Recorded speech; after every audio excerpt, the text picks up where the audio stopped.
ఈ 56వ కీర్తనలో దావీదు గారి యొక్క జీవితంలో జరిగినటువంటి ఒక సంఘటన, ఒక సందర్భాన్ని మనం జ్ఞాపకం చేసుకోవచ్చు.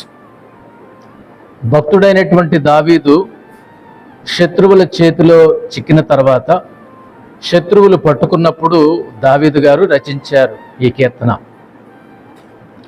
అతనికి వచ్చినటువంటి శ్రమల్లో, అతనికి వచ్చినటువంటి ఇబ్బందుల్లో, అతను పొందినటువంటి అనేకమైనటువంటి ఇబ్బందుల్లో ఇదొక సందర్భం. ఈ సందర్భం ఫిలిస్తీయులు దావీదును పట్టుకున్నప్పుడు గాతులో అతడు రచించినటువంటి అద్భుతమైనటువంటి కీర్తన ఈ 56వ కీర్తన.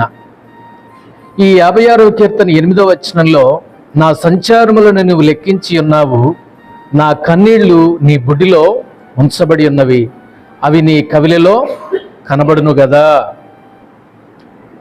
శత్రువులు తనను వెంటాడుతున్నారు, శత్రువులు తనను చంపాలని, దావీదు గారిని చంపాలని ఎన్నో మాయోపాయాలు పన్నుతూ ఉన్నప్పుడు అతన్ని ఎలాగైనా చిక్కించి పట్టుకొని చంపాలనేటటువంటి తాపత్రయంతో శత్రువులు దావీదును తరుముతూ ఉన్నారు.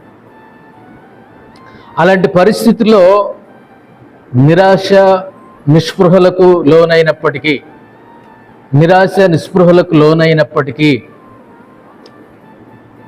అతడు ఒక అద్భుతమైనటువంటి విశ్వాసాన్ని కనుపరిచాడు. శత్రువులు తరుముతున్నారు, చంపుదామని ప్రయత్నాలు చేస్తున్నారు, చిక్కించుకోవాలని తనను పలు విధాలుగా వెంటాడుతూ ఉన్నారు, దొరికితే చంపేద్దాం అని అనుకుంటున్నారు. సహజంగా మానవ జీవితంలో చూస్తే ఇలాంటి పరిస్థితుల్లో నిరాశ నిస్పృహలు కలగక మానవు, సహజంగా మనం లోనైపోతాము. కానీ అలాంటి పరిస్థితుల్లో దావీదు గారు ఏం చేశాడు అనంటే, దేవుడు నన్ను చూస్తున్నాడు అనేటటువంటి ధైర్యంతో ముందుకెళ్ళాడు. దేవుడు నన్ను చూస్తున్నాడు, దేవుడు నన్ను కాపాడుతాడు అనేటటువంటి నమ్మకంతో ఈ కీర్తన రాశాడు. 56వ కీర్తన 8వ వచనంలో మనం చదువుకున్నటువంటి వచన భాగంలో, నా సంచారములను నీవు లెక్కించి ఉన్నావు, నా కన్నీళ్లు నీ బుడ్డిలో ఉంచబడి ఉన్నవి, అవి నీ కవిలలో కనబడును గదా. ఇక్కడ మనం జ్ఞాపకం చేసుకునవలసిన విషయం ఏంటంటే, పరిస్థితి ఏదైనా దేవుడు మన సమస్తమైనటువంటి కష్టాలను, సమస్త దుఃఖాలను, సమస్త శ్రమలను దేవుడు చూసే దేవుడు. మన సమస్త కష్టాలను, సమస్తమైనటువంటి దుఃఖాలను, సమస్తమైనటువంటి శ్రమలను దేవుడు చూస్తున్నాడు. లేకపోతే పాట ఎవరు పాడతారు? అలాంటి పరిస్థితిలో పాట పాడాలని ఎలా అనిపిస్తుంది? ప్రతికూలమైనటువంటి పరిస్థితుల్లో పాట నోటికి ఎలా వస్తుంది? దేవుడు నన్ను చూస్తున్నాడు. మనం చదువుకున్నటువంటి 8వ వచనంలో మనం నేర్చుకోవడానికి చాలానే విషయాలు ఉన్నాయి.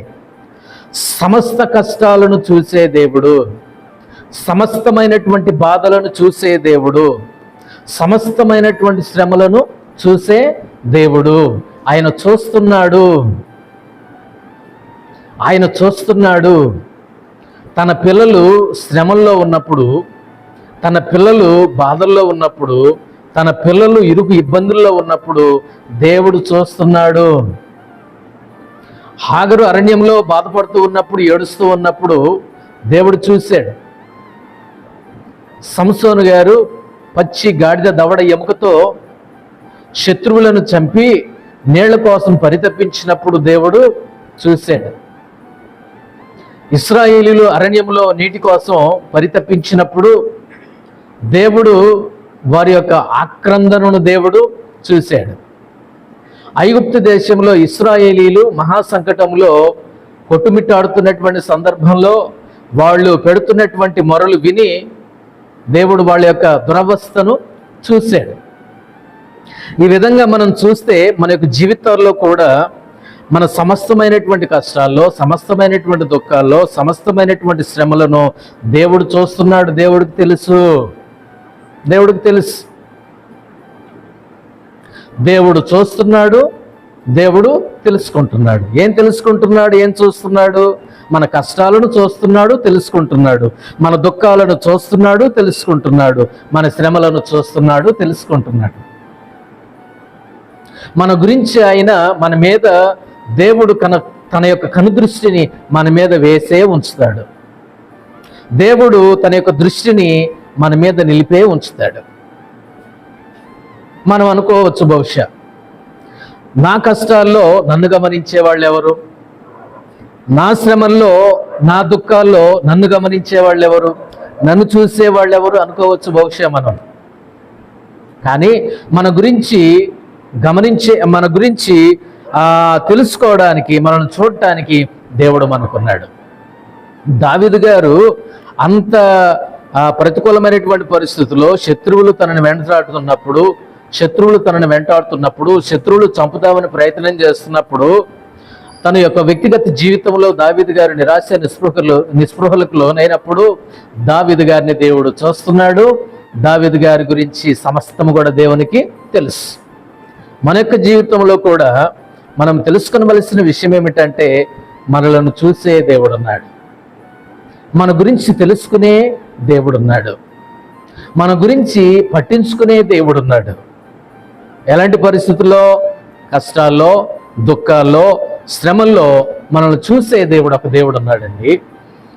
మన గురించి తెలుసుకునే దేవుడు ఒక ఆయన ఉన్నాడండి. మన గురించి ఆయనకు మొత్తం తెలుసు. మన గురించి సంపూర్ణంగా దేవునికి తెలుసు. మన విషయాల గురించి ఆయనకు సంపూర్ణంగా దేవుడికి తెలుసు. అది 8వ వచనంలో చాలా వివరంగా రాసిపెట్టుంది. దేవుడు ఏం చేస్తున్నాడంటే 8వ వచనంలో, నా కన్నీళ్లు నీ బుడ్డిలో ఉంచబడి ఉన్నవి. చూశారండి, నమ్మకమైనటువంటి ప్రతి ఒక్క విశ్వాసి దేవుని యొక్క సన్నిధిలో కార్చే ప్రతి కన్నీటి బిందువును దేవుడు ఏం చేస్తున్నాడు? బుడ్డిలో పదిలపరిచాడంట దేవుడు. దేవుని యొక్క సన్నిధిలో మనం కార్చే ప్రతి కన్నీటి బొట్టును దేవుడు వృధాగా పోనివ్వట్లేదు. మనము దేవుని యొక్క సన్నిధిలో కార్చే ప్రతి కన్నీటి బొట్టును దేవుడు ఏం చేస్తున్నాడు? అక్కడ పదిలపరుస్తున్నాడు. దేంట్లో పదిలపరుస్తున్నాడు? ఆయన బుడ్డిలో పదిలపరుస్తున్నాడు. దేవుడు మన విషయంలో ఎంత జాగ్రత్తగా తీసుకుంటాడో, ఎన్ని జాగ్రత్తలు తీసుకుంటాడో. ప్రతి నమ్మకమైనటువంటి విశ్వాసి ప్రార్థనలో తను కార్చే ప్రతి కన్నీటి బొట్టుని దేవుడు ఏం చేస్తున్నాడంటే పదిలపరుస్తున్నాడు. తర్వాత మాట ఏముంది? అవి నీ కవిలలో కనబడును కదా. కవిలే అనంటే పుస్తకము అని అర్థం. మన కన్నీళ్లను దేవుడు పదిలపరుస్తున్నాడు. మన కన్నీళ్లను దేవుడు భద్రపరుస్తున్నాడు, రాసిపెట్టి ఉంచుతున్నాడు, నమోదు చేస్తున్నాడు. ఆయన మనకి ఇబ్బంది వచ్చిందా, ఇరుకొచ్చిందా, కష్టం వచ్చిందా, శ్రమల్లో ఉన్నామా, బాధల్లో ఉన్నామా, దుఃఖంలో మునిగిపోయామా, ఏడుస్తున్నామా, మన యొక్క ప్రతి కన్నీటి బొట్టుని దేవుడు బుడ్డిలో పదిలపరిచాడు. మన యొక్క ప్రతి ఒక్క కన్నీటి బొట్టుని దేవుడు ఏం చేస్తున్నాడు? తన పుస్తకంలో నమోదు చేస్తూ ఉన్నాడు, పదిలపరుస్తున్నాడు, భద్రపరుస్తున్నాడు.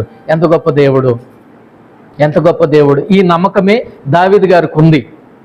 ఈ నమ్మకమే దావీదు గారిని బలపరుస్తుంది. నన్ను చూసే దేవుడున్నాడు, నా గురించి ఆయనకు తెలుసు, నా గురించి వేరే వాళ్ళకి ఎవరికి చెప్పనవసరం లేదు. నేను శ్రమల్లో ఉంటే నన్ను చూడొచ్చుగా, నన్ను గమనించవచ్చుగా, మమ్మల్ని కొద్దిగా పట్టించుకోవచ్చుగా అనే మాటలు దావీదు గారి యొక్క జీవితంలో లేవు. నాకు ఒక వ్యక్తి ఉన్నాడు, నన్ను చూస్తున్నాడు, నా గురించి ఆయనకు బాగా తెలుసు. ప్రతి గొర్రె సంగతి యోహాను సువార్త 10వ అధ్యాయంలో ప్రతి గొర్రెకు ఉన్నటువంటి పేరు ఆయనకి తెలుసు, పేరు పెట్టి పిలుస్తాడంట ఆయన. అంటే దాని అర్థం ఏంటంటే మన గురించి ఆయనకి తెలుసు. ఏ పేరు ఏ గొర్రెదో ఆయనకి బాగా తెలుసు. మనము ప్రతి ఒక్కళ్ళ గురించి, మన యొక్క వ్యక్తిగతంగా మన గురించి ఎంతమంది ఉన్నా కానీ, ఈ సార్వత్రిక సంఘంలో, ఈ ప్రపంచంలో ఎంతమంది ఉన్నా కానీ అంతమంది పేర్లు దేవునికి తెలుసు. మన గురించి దేవునికి తెలుసు. మనల్ని దేవుడు చూస్తున్నాడు, మన గురించి ఆయన తెలుసుకుంటున్నాడు. పేరు పెట్టి పిలిచే దేవుడు. ఆగరుని పిలిచాడు, జక్కయ్యని పిలిచాడు. అనేక మంది స్వస్థత కోసం తహతలాడుతున్నటువంటి ఆ బిడ్డలను దేవుడు చూశాడు, పేరు పెట్టి పిలిచాడు. వారి యొక్క జీవితాల్లో గొప్ప కార్యములు ఆయన చేశాడు. మన యొక్క జీవితాల్లో మనం చాలాసార్లు అనుకుంటా, నన్ను చూసేవాళ్ళు ఎవరున్నారు, నా గురించి ఆలోచించే వాళ్ళు ఎవరున్నారని. దేవుడు ఉన్నాడు, మనము సేవించే దేవుడు ఉన్నాడు, మనల్ని ప్రేమించిన దేవుడు ఉన్నాడు. అదే దావీదు గారికి ఉన్నటువంటి నమ్మకం. మీరు ఎంతమంది నన్ను తరిమినా నాకు ఇబ్బంది లేదు, మీరు నన్ను ఎంతమంది చంపాలని ప్రయత్నం చేసినా నాకు ఇబ్బంది లేదు. ఎందుకోసమనంటే దేవుడు నన్ను చూస్తున్నాడు, ఆయన నన్ను కాపాడతాడు. అదే విషయాన్ని 8వ వచనంలో మనం చూస్తే, మన యొక్క ప్రతి ఒక్క కన్నీటి బిందువును దేవుడు పదిలపరుస్తున్నాడు, తన పుస్తకములో భద్రపరుస్తున్నాడు. ఎంత గొప్ప దేవుడు! మన గురించి ఆలోచించే దేవుడు ఉన్నాడు, మనల్ని చూసే గొప్ప దేవుడు ఉన్నాడు. అందుకే మన యొక్క జీవితంలో వచ్చే ప్రతి శోధనలో, ప్రతి వేదనలో, ప్రతి కష్టంలో మనము నమ్మదగిన వారముగా ఉండాలి. దేవుని యొక్క సన్నిధిలో ఎలా ఉండాలి? నమ్మదగిన వారముగా ఉండాలి. అలాంటి పరిస్థితుల్లో మన మనసు పరిపరి విధాలుగా రకరకాలుగా విస్తరిస్తుంటుంది, రకరకాలుగా ఆలోచిస్తూ ఉంటుంది మన మనసు, మన ఆలోచనలు. కానీ దావీదు గారిని చూస్తే తన మనసు దేవుని మీదనే కేంద్రీకరించాడు. తన మనసును దేవుని మీద కేంద్రీకరించి, నన్ను చూసే దేవుడున్నాడు, నా గురించి తెలుసుకున్నటువంటి నా దేవుడున్నాడు, ఆయన సన్నిధిలో కార్చే ప్రతి కన్నీటి బొట్టుని దేవుడు పదిలపరుస్తున్నాడు, ఆయన సన్నిధిలో కార్చే ప్రతి కన్నీటి బొట్టును దేవుడు భద్రపరుస్తున్నాడు, నన్ను తప్పకుండా విడిపిస్తాడు, నన్ను తప్పకుండా విమోచిస్తాడు, నేను తప్పకుండా స్తుతియాగం చేస్తాను అనేటటువంటి ఒక నమ్మకం దావీదు గారు కలిగి ఉన్నారు. మన జీవితంలో కూడా మనం అదే కలిగి ఉండాలి, ఒక నమ్మకం. పరిస్థితులు ఎంత చుట్టుముట్టినా కానీ, పరిస్థితులు ఎంత కఠినంగా ఒత్తేసినా కానీ, ఒత్తేస్తున్నట్లు కనిపించినా కానీ మనం నమ్మకంగా ఉండాలి. దేవుని సన్నిధిలో నమ్మదగిన వారముగా దేవుని యొక్క సన్నిధిలో మనం ఉండాలి. నమ్మదగిన వారముగా దేవుని యొక్క సన్నిధిలో మనం ఆయన మీద ఆనుకొని జీవించాలి. ఎవరి మనస్సు నీ మీద ఆనుకొనునో వానిని నీవు పూర్ణ శాంతి గలవానిగా కాపాడుతావు. యెషయా గ్రంథం 26వ అధ్యాయం 3వ వచనంలో ఆ మాట ఉంటుంది. మనం ఆయన మీద ఆనుకున్నప్పుడు ఆయన మనల్ని ఆదుకుంటాడు.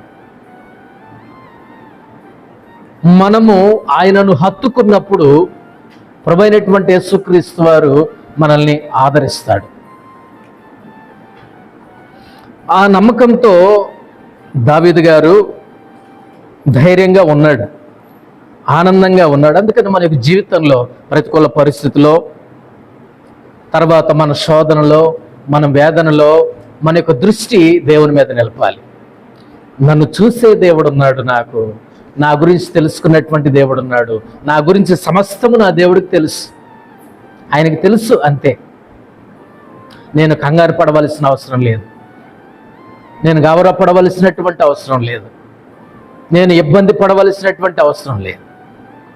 నా దేవుని యొక్క సెలవు లేకపోతే మనల్ని ఎవరు ఏమీ చేయలేరు, మనల్ని ఏ శక్తి కూడా మనల్ని ఏమీ చేయలేరు. దేవుని యొక్క కాపుదల మనకుంటే ఏ శక్తి కూడా, ఏ దురాత్మ కూడా ప్రభువైనటువంటి యేసుక్రీస్తు వారిని దాటి మన దగ్గరకు చేరలేవు. ఆయనే మనకు ప్రాకారంగా ఉన్నాడు. అంత గొప్ప దేవుడు ఆయన. ఆయన చూస్తున్నాడు, మన గురించి ఆయన తెలుసుకుంటున్నాడు, మన శ్రమలను ఆయన చూస్తున్నాడు, ఆ శ్రమలు ఆయనకు తెలుసు, మన గురించి ఆయనకు తెలుసు. పేతురు రాసిన మొదటి పత్రిక 4వ అధ్యాయం 14వ వచనం తీశారా? చదువు. క్రీస్తు నామము నిమిత్తము మీరు నిందపాలైన ఎడల మహిమా స్వరూపి అయిన ఆత్మ, అనగా దేవుని ఆత్మ మీ మీద నిలుచుచున్నాడు గనుక మీరు ధన్యులు. ఎంత అద్భుతమైన మాట! క్రీస్తు నామము నిమిత్తము మీరు నిందపాలైన ఎడల మహిమా స్వరూపి అయిన ఆత్మ అనగా దేవుని ఆత్మ మీ మీద నిలుచుచున్నాడు గనుక మీరు ధన్యులు. మనం నింద పాలయ్యామా, అవమానాల పాలయ్యామా, వేదన అనుభవిస్తున్నామా, శ్రమల్లో ఉన్నామా, ఇరుకులో ఉన్నామా, ఇబ్బందిలో ఉన్నామా, మన మీద ఏముంది అనగా మహిమా స్వరూపి అయిన ఆత్మ అనగా దేవుని ఆత్మ మీ మీద నిలుచుచున్నాడు. ఎప్పుడు? మన ఇబ్బందుల్లో ఉన్నప్పుడు, శ్రమల్లో ఉన్నప్పుడు, దుఃఖంలో ఉన్నప్పుడు, సమస్త బాధల్లో ఉన్నప్పుడు దేవుని ఆత్మ, మహిమ స్వరూపైన ఆత్మ, దేవుని ఆత్మ మన మీద నిలుస్తున్నాడు. మీరెవరప్పుడు? ధన్యులు. మీరు ఎప్పుడు ధన్యులు? మనము దేవుని పిల్లలము, దేవుని వారసులము, ఆయన శ్రమలలో పాలిభాగస్తులం. శ్రమల వలన మనం మహింపరచబడతాం, దేవుని మహిమలో పాలిభాగస్తులం అవుతాం. ఈ పత్రికలో భక్తుడైనటువంటి పేతురు గారు అద్భుతమైనటువంటి మాట రాసిపెట్టి ఉంచారు. క్రీస్తు నామము నిమిత్తము మీరు నిందపాలైన ఎడల, మీరు నిందల్లో ఉన్నారా, అవమానాల్లో ఉన్నారా, ఇరుకుల్లో ఉన్నారా, బాధల్లో ఉన్నారా, శ్రమల్లో ఉన్నారా, కష్టాల్లో ఉన్నారా, దేవుని యొక్క ఆత్మ మీ మీద నిలుస్తున్నాడు గనక మీరు ధన్యులు. మత్తయి సువార్త 5వ అధ్యాయం 11వ వచనం, నా నిమిత్తము జనులు మిమ్మును నిందించి హింసించి మీ మీద అబద్ధముగా చెడ్డ మాటలలో పలుకున్నప్పుడు మీరు ధన్యులు. ఎవరి నిమిత్తము? నా నిమిత్తము జనులు మిమ్మును నిందించి హింసించి మీ మీద అబద్ధముగా చెడ్డ మాటలలో పలుకున్నప్పుడు మీరు ధన్యులు. పేతురు గారు ఏమన్నారు? నిందపాలయ్యారా? బాధ అనుభవిస్తున్నారా? శ్రమ అనుభవిస్తున్నారా? దేవుని ఆత్మ మీ మీద నిలుచుచున్నాడు గనుక మీరు ధన్యులు. మత్తయ్య గారు ఏమంటున్నారు? దేవుని నిమిత్తము జనులు మిమ్మల్ని నిందించి హింసించి మీ మీద అబద్ధముగా చెడ్డ మాటలు పలుకుతున్నారా? మీరు ధన్యులు. సంతోషించి ఆనందించడి, పరలోకమందు మీ ఫలము అధికమగును. ఇలాగున వారు మీకు పూర్వమందుండిన ప్రవక్తలను హింసించిరి. శ్రమలు మనకు మాత్రమే లేవండి, దుఃఖాలు మనకు మాత్రమే లేవండి, బాధలు మనకు మాత్రమే కాదండి. పూర్వమందుండినటువంటి దేవుని పిల్లలు కూడా ఏం పొందారు? శ్రమలు పొందారు, దుఃఖం పొందారు, అవమానాలు పొందారు, అవహేళన పొందారు, హింసించబడ్డారు, దూషించబడ్డారు, శ్రమల పాలయ్యారు, వేదనల నడుమ వాళ్ళు ఉన్నారు. అలాంటి వాళ్ళ గురించి దేవుడు ఏమన్నారు? మీరు ధన్యులు, మీరు ధన్యులు అని అంటున్నారు. అందుకని మన యొక్క జీవితంలో మనం ఎలా ఉండాలంటే ప్రతి శోధనలో మనము నమ్మదగిన వాళ్ళంగా ఉండాలి. అలా ఉన్నప్పుడు పరిశుద్ధాత్మ శక్తి మన మీద ఉంటారు, పరిశుద్ధాత్మ శక్తి మనల్ని ఆవరించి ఉంటుంది. మత్తయి సువార్తలు అన్నట్లుగా పరలోకమందు మీకు ఫలము కలుగుతుంది. అందుకే శ్రమలను చూసి కృంగిపోవద్దు, నష్టాలను చూసి కేకలు వేయొద్దు, ఇబ్బందులను చూసి, బాధలను చూసి, శ్రమలను చూసి దడుచుకొని పారిపోవద్దు. దావీదు గారిలాగా ఏమంటాడు? దేవుడు నన్ను చూస్తున్నాడు, ఆ శ్రమలను చూస్తున్నాడు, నన్ను చూస్తున్నాడు. నాకు వచ్చిన శ్రమలు దేవునికి తెలుసు, నా గురించి కూడా దేవునికి తెలుసు. అద్భుతం, అత్యద్భుతమైనటువంటి మాట మన యొక్క విశ్వాస జీవితంలో. అందుకనే మనం ప్రతి శోధనలో కూడా మనం ఆయన పట్ల నమ్మదగిన వారంగా ఉంటే పరలోకపు యొక్క సమృద్ధి, పరలోకము యొక్క ఆనందం, పరలోకము యొక్క ఘనతను మనం పొందుకుంటాం, పరలోక ఫలాన్ని మనం పొందుకుంటాం, దేవుని యొక్క ఆత్మశక్తిని కూడా మనం పొందుకుంటాం. అంతేగాని కంగారు పడిపోకూడదు, బెంబేలెత్తి పోకూడదు, అదిరిపోకూడదు. మన యొక్క నమ్మకాన్ని దేవుని మీద మనం నిలుపుకోవాలి. 4వ వచనం ప్రకారముగా ఆయన వాక్యాన్ని కీర్తించాలి. 11వ వచనం ప్రకారముగా ఆయన యందు పూర్తిగా నమ్మిక ఉంచాలి, ధైర్యంగా ఉండాలి. అది మనం చేయవలసినటువంటి పని. రెండో విషయం నేను జ్ఞాపకం చేస్తాను. 56వ కీర్తనలో 8వ వచనంలోనే రెండో విషయం నేను జ్ఞాపకం చేస్తాను. నేను మొదటగా ఏమన్నానంటే సమస్త కష్టాల్లో, దుఃఖాల్లో, శ్రమలను చూస్తున్నాడు దేవుడు. అవి ఆయనకు తెలుసు, మన గురించి కూడా ఆయనకి తెలుసు. అలాంటి పరిస్థితిలో మనము ఎలా ఉండాలని అనుకున్నాం? ప్రతి శోధనలో ఆయన పట్ల మనం నమ్మదగిన వారముగా ఉంటే పరిశుద్ధాత్మ శక్తి మన మీద నిలుస్తారు. పరలోక ఫలము మనకు దొరుకుతుంది, పరలోకం యొక్క ఆనందం మనకు దొరుకుతుంది, పరలోకం యొక్క సమృద్ధి మనకు దొరుకుతుంది, పరలోకంలో ఘనత కూడా మనకు దొరుకుతుంది. వీరు మహాశ్రమల్లో నుండి వచ్చిన వారు. ప్రకటన గ్రంథంలో దేవుడు అంటాడు, వీరు మహాశ్రమల్లో నుండి వచ్చారు, వీళ్ళు అనేక శ్రమలను భరించి వచ్చారు. వీళ్ళు ఎంత ఘనత, ఎంత ఆనందమో, దేవుని ఎదుట ఎంత మెప్పు, అద్భుతమైనటువంటి విషయం. అందుకే మనం నేర్చుకోవాలి. ప్రతి శోధనలో ప్రభువా నేను నమ్మకంగా మీ మీద ఆధారపడేటట్లు నన్ను ఉంచు ప్రభువా, నన్ను చేయి ప్రభువా అని మనం ప్రార్థన చేయాలి. ఇంకో విషయం ఏమిటంటే, మనల్ని చూశాడు, మన శ్రమలను చూస్తున్నాడు, అవి ఆయనకి తెలుసు, మన గురించి కూడా ఆయనకి తెలుసు. 8వ వచనం ప్రకారంగా తర్వాత దేవుని గురించి ఇంకొక మాట మనం జ్ఞాపకం చేసుకోవాలి. దేవుడు మనల్ని ప్రేమతో గమనించే దేవుడు. ఆయన మొట్టమొదటిగా ఏమన్నాము? మన సమస్త కష్టాలను, దుఃఖాలను, శ్రమలను చూస్తున్నాడు. అవి ఆయనకు తెలుసు. మన గురించి ఆయనకు తెలుసు, తన బిడ్డల గురించి ఆయనకు తెలుసు. అప్పుడు మనం ఏం చేయాలి? శ్రమల్లో, బాధలు, ఇబ్బందుల్లో ఆయన మీద మన దృష్టి కేంద్రీకరించాలి. ఆయన నన్ను చూస్తున్నాడు, ఆయన నన్ను చూస్తున్నాడు, ఆయన నన్ను కాపాడుతాడు అనేటటువంటి ఒక నమ్మకం మనకు ఉండాలి.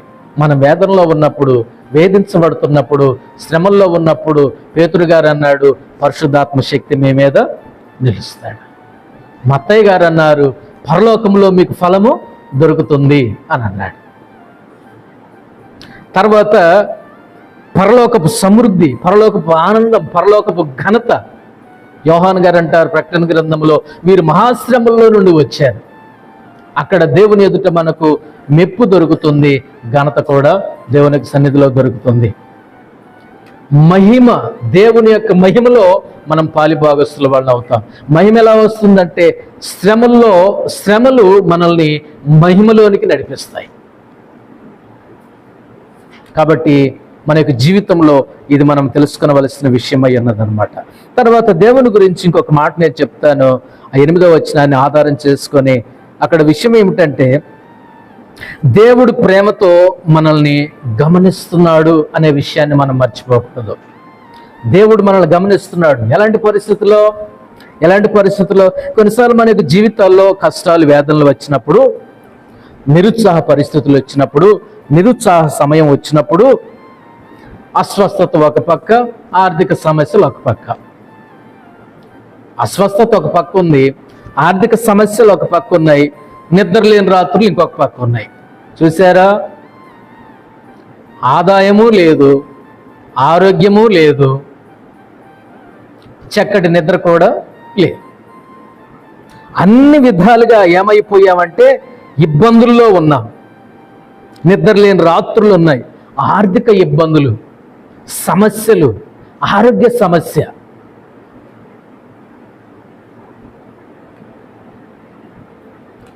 ఒంట్లోనేమో అనారోగ్యం, ఇంట్లోనేమో తిప్పలు, బయటేమో అప్పులు. ఇవన్నీ ఉన్నాయి. ఇవన్నీ ఉన్నప్పుడు అన్ని విధాలుగా ఏమైపోయామనంటే కృంగిపోయాం, కుదేలైపోతున్నాం. పరిస్థితి ఏంటో అర్థం కావట్లేదు, ఏమీ అర్థం కానటువంటి పరిస్థితి. ఆర్థిక ఇబ్బందులు, లేకపోతే మనకు సడన్గా వచ్చి పడేటటువంటి కష్టాలు, ఇబ్బందులు.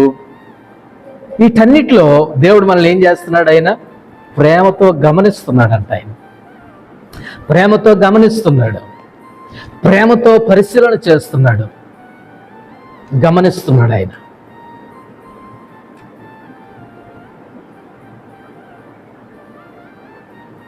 మన దేవుడు మన మీద పెట్టేటటువంటి శ్రద్ధ, మన దేవుడు మనల్ని గమనిస్తున్నాడు అన్న సత్యాన్ని మనం ఎప్పటికీ మర్చిపోకూడదు. మనల్ని గమనించడానికి ఒక ఆయన ఉన్నాడు. కాపరి ఏం చేస్తాడో తెలుసండి?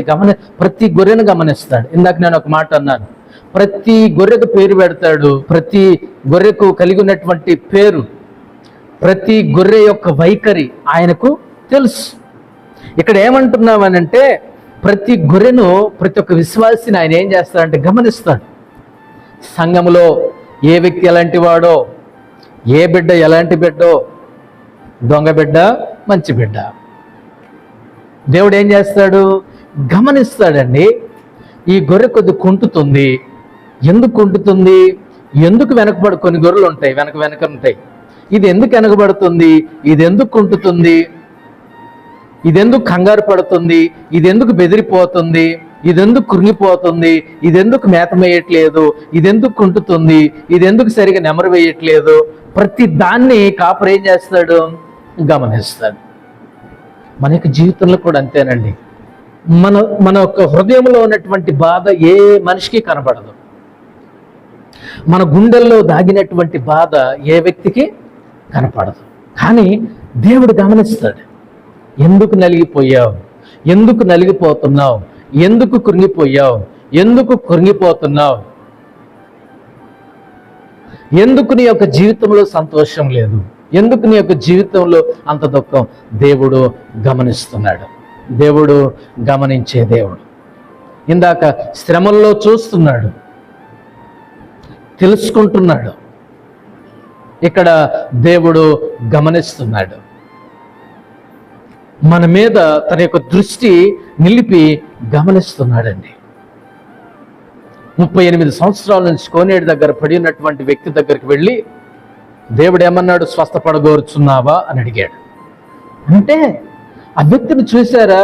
ఒక మూలన పడి ఉన్నటువంటి వ్యక్తి దగ్గరకు వెళ్ళి, ఒక మూలన ఉన్నటువంటి ఆ వ్యక్తిని పలకరించేవాళ్ళు లేరు, పరామర్శించేవాళ్ళు లేరు, ప్రేమించేవాళ్ళు అంతకన్నా లేరు.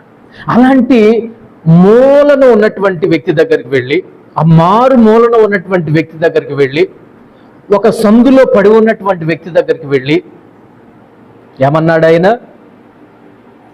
స్వస్థపడగోరుచున్నావా? యోహాను సువార్తలో ఉంటుంది, నువ్వు స్వస్థపడగోరుచున్నావా అని అడిగాడు.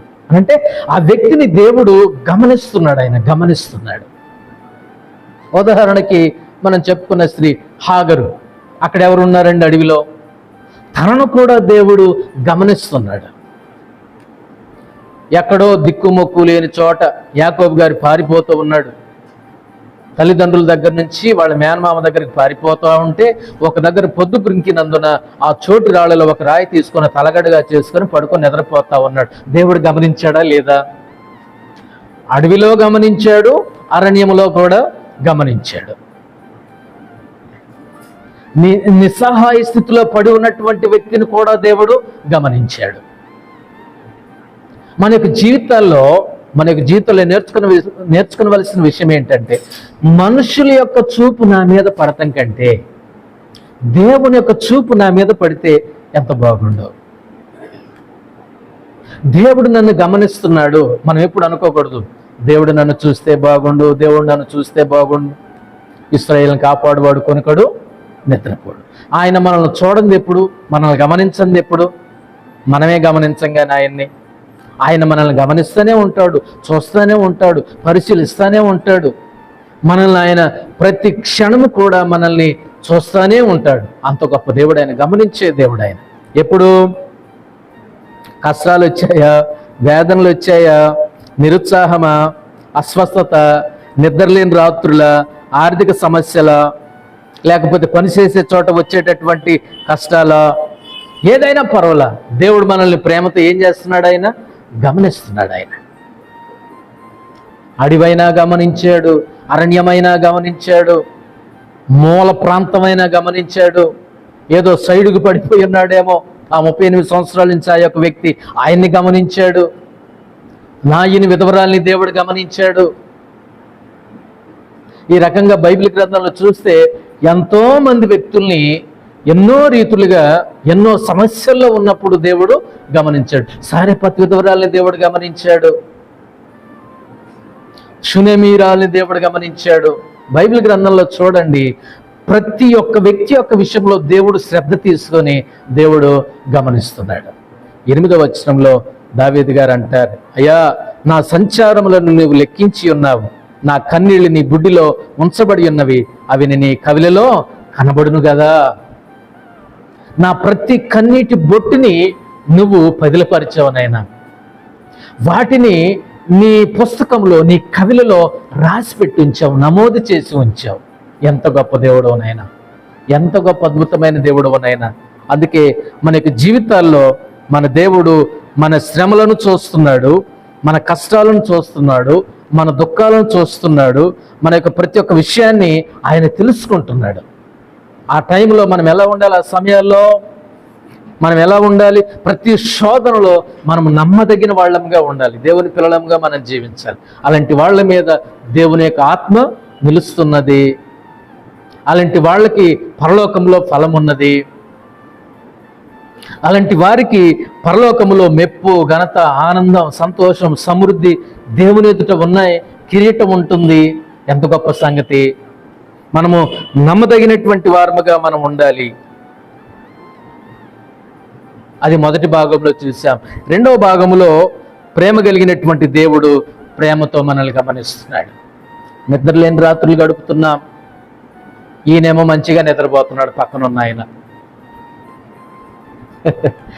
మన పక్కనున్న వాళ్ళు బాగానే నిద్రపోతున్నారు కానీ మన నిద్ర పట్టట్లా.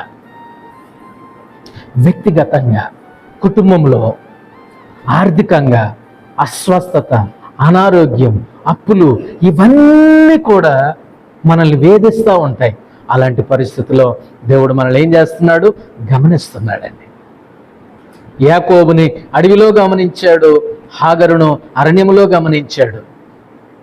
ఆ 38 సంవత్సరాల నుంచి కోనేటి దగ్గర ఉన్నటువంటి పడినటువంటి వ్యక్తిని కోనేటి దగ్గర ఒక పక్కన, ఒక మూలన, ఒక సందులో పడినటువంటి వ్యక్తిని దేవుడు గమనిస్తున్నాడు. అద్భుతమైనటువంటి విషయం. మన హృదయంలో బాధ, మన తలంపుల్లో వేదన, మన యొక్క జీవితంలో ఉన్నటువంటి ప్రతి ఒక్క దుఃఖం, ప్రతి ఒక్క బాధ, ప్రతి ఒక్క వేదన, ప్రతి ఒక్క సమస్త బాధలను దేవుడు చూస్తున్నాడు, దేవుడు తెలుసుకుంటున్నాడు, దేవుడు ప్రేమతో గమనిస్తున్నాడు. ఎంత గొప్ప దేవుడు!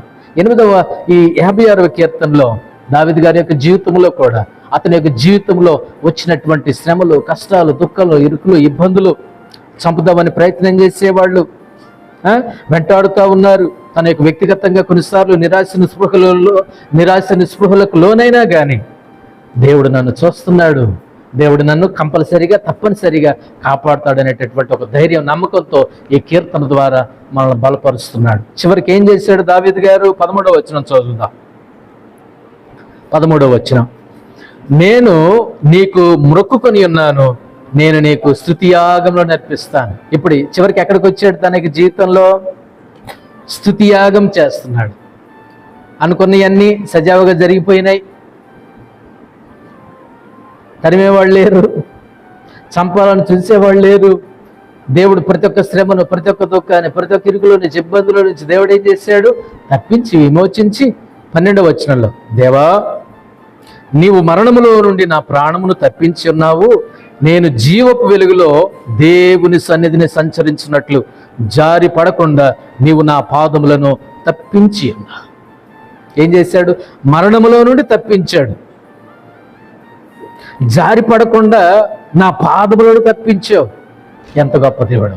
నా ప్రార్థన విన్నావు నాయనా, నా ప్రతి సమస్యలో నువ్వు ఉన్నావు నాయనా, నా ప్రతి దుఃఖంలో నువ్వు ఉన్నావు నాయనా, నా యొక్క ప్రతి శోధనలో నువ్వు ఉన్నావు నాయనా, నా యొక్క శ్రమల్లో నువ్వు ఉన్నావు నాయనా, నా ఇరుకు ఇబ్బందుల్లో ఉన్నావు నాయనా, నా అనారోగ్యంలో ఉన్నావు, నా అప్పుల సమస్యల్లో ఉన్నావు, నా ప్రతి ఒక్క నిరుత్సాహ నిస్పృహ సమయాల్లో నువ్వు ఉన్నావు, నిద్రలేని రాత్రులను నన్ను ఆదరించి, ఓదార్చి, బలపరిచి, నేనున్నా బిడ్డ, నువ్వు ప్రశాంతంగా పడుకో. 4వ కీర్తన 8వ వచనంలో, నేను నెమ్మదితో పడుకొని నిద్రపోవుదును, నేను నెమ్మదితో పండుకొని నిద్రపోదును, నీవే నన్ను సురక్షితముగా కాపాడుతావు నాయన. ఆయన వాక్యం మనం బలపరిచేది. నీ వాక్యమే నిన్ను బ్రతికించను. బాధలలో నాకు అదేం కలుగజేస్తుంది? నెమ్మది కలుగజేస్తుంది. తర్వాత 12వ వచనంలో, అయ్యా మరణములో నుండి తప్పించావు నా ప్రాణాన్ని, జారిపడకుండా నా పాదాలను తప్పించావు. ఇదిగో ఇప్పుడు నేనేం చేయాలా? స్తుతి యాగం చేస్తా. మనకి జీవితాల్లో గుర్తుపెట్టుకుందాం, దేవుడు మనకున్నాడు. మన సమస్యల్లో మనల్ని చూస్తున్నటువంటి దేవుడు, మన గురించి తెలుసుకుంటున్నటువంటి దేవుడు, మనల్ని గమనిస్తున్నటువంటి దేవుడు మనకున్నాడు.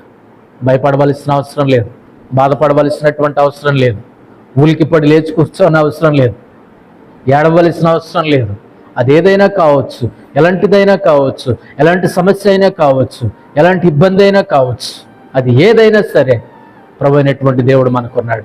దావీదు గారికి ఉన్నటువంటి దేవుడే ఈరోజు మనకు కూడా ఉన్నాడు. మన పక్షమున కూడా ఉన్నాడు. మన పక్షమున ఆయన నిలబడి ఉన్నాడు. అంత గొప్ప దేవుడు మనకున్నాడు. ధైర్యంగా ఉందాం, ధైర్యంగా బ్రతుకుదాం. దావీదు చివరికి స్తుత్యాగం చేస్తున్నాడు. మరణం తప్పించావు, జారి పడకుండా నా పాదములను తప్పించావు నాయనా, స్తుతి స్తోత్రం నీకే నాయనా, నేను నిన్ను స్తుతిస్తాను అనే ధైర్యంతో ముందుకు సాగాడు. కాబట్టి విశ్వాసులముగా, దేవుని బిడ్డలముగా మనం చేయాల్సిన పని ఏంటంటే, మన వేదనలో, మన శోధనలో, మన యొక్క ప్రతి కన్నీటి సమస్త బాధల్లో మనము దేవుని సన్నిధిలో నమ్మదగిన వాళ్ళముగా మనం ఉండాలి. అప్పుడు నమ్మదగిన దేవుడు మనకు ఆదరణగా ఉండి, విడిపించేవాడుగా ఉండి, చూస్తున్నటువంటి దేవుడిగా ఉండి, మన గురించి తెలుసుకుంటున్నటువంటి దేవుడిగా ఉండి, మనలను గమనిస్తున్నటువంటి దేవుడిగా ఉండి మనకు సహాయం చేయడానికి ఆయన సిద్ధంగా ఉన్నాడు. అందు గొప్ప దేవుడు మనకున్నాడు. కాబట్టి మన యొక్క ప్రతి వేదనలో, మనం ప్రతి శోధనలో, సమస్త బాధలో, సమస్త దుఃఖంలో, ప్రతి విధమైనటువంటి అనారోగ్యం, ఆర్థిక సమస్య, అక్కరలు, నిరాశ, నిస్పృహలు, అది ఎలాంటిదైనా కావచ్చు, ఎలాంటి బాధ అయినా కావచ్చు, ఎలాంటి నిందైనా, ఎలాంటి అవమానమైనా కావచ్చు, దేవుని మీద మన దృష్టి కేంద్రీకరిద్దాం. దేవుడు నాకు సహాయం చేస్తాడు, దేవుడు నన్ను చూస్తాడు, దేవుడు నన్ను తప్పించి విమోచిస్తాడు అనేటటువంటి ధైర్యంతో, నమ్మకంతో ముందుకు సాగుదాం. అట్టి కృప దేవుడు మనకు సహాయం చేసి నడిపించును గాక. అట్టి కృపను దేవుడు మనకు దయచేయను గాక. ప్రార్థన చేసుకుందాం.